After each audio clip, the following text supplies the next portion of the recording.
আসসালামু আলাইকুম। আশা করি সবাই ভালো আছেন। কিছুদিন আগে আমি একটি ভিডিও দিয়েছিলাম, সেটি হচ্ছে মোবাইল ফোন বন্ধ হয়ে যাওয়া নিয়ে। তো সেটির একটি আপডেট নিয়ে এসেছি আজকে। আপনারা হয়তো ইতিমধ্যে অনেকেই জেনেছেন যে সরকার 16ই ডিসেম্বরের পর থেকে সব অবৈধ ফোন বা অনিবন্ধিত ফোন বন্ধ করে দেওয়ার যে একটি সময়সীমা নির্ধারণ করে দিয়েছিল, সেই সময়টা অলরেডি বাড়ানো হয়েছে, অর্থাৎ সেটি আরও 3 মাস বাড়ানো হয়েছে। মার্চের 15 তারিখ পর্যন্ত সেই সময়টা বাড়ানো হয়েছে। আপনারা হয়তো অনেকেই জানেন বা অনেকেই জানেন না। তো যারা জানেন না তাদের জন্য আজকের আমার এই ছোট্ট ইনফরমেশন। তো যারা এখনও নিবন্ধন করেননি ফোন, তারা ন্যাশনাল ইকুইপমেন্ট আইডেন্টিটি রেজিস্টার, অর্থাৎ জাতীয় যন্ত্রপাতি নিবন্ধন সিস্টেমে আপনাদেরকে সেটি রেজিস্টার করে নিতে হবে, যেটাকে সংক্ষেপে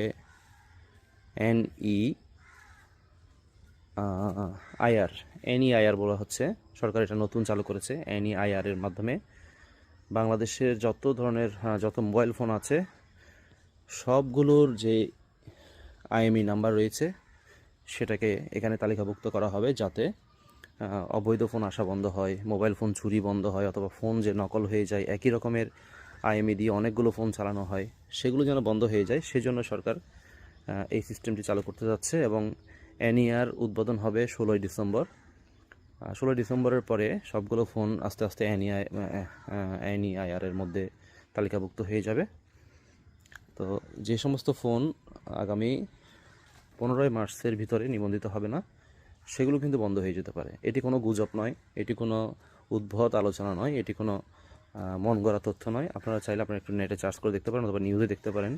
আপনি যদি এই বিষয়টা যদি একটু সামান্য সার্চ করে ইউটিউবে বা গুগলে বা যেখানে যান, আপনি একটু সার্চ করে দেখেন, সামান্য একটু লিখে, একটা শব্দ লিখে এনআইআর লিখে অথবা অনিবন্ধিত ফোন, এ ধরনের ছোট্টখাটো কোনো একটা শব্দ লিখে যদি আপনারা সার্চ করে দেখেন, তাহলে সবগুলো তথ্য কিন্তু আপনারা পেয়ে যাবেন। তো যাদের মনে হয় যে এই তথ্যটা গুরুত্বপূর্ণ, সবার জানা উচিত, তাহলে আপনারা অবশ্যই এটা শেয়ার করে দিবেন। আসসালামু আলাইকুম।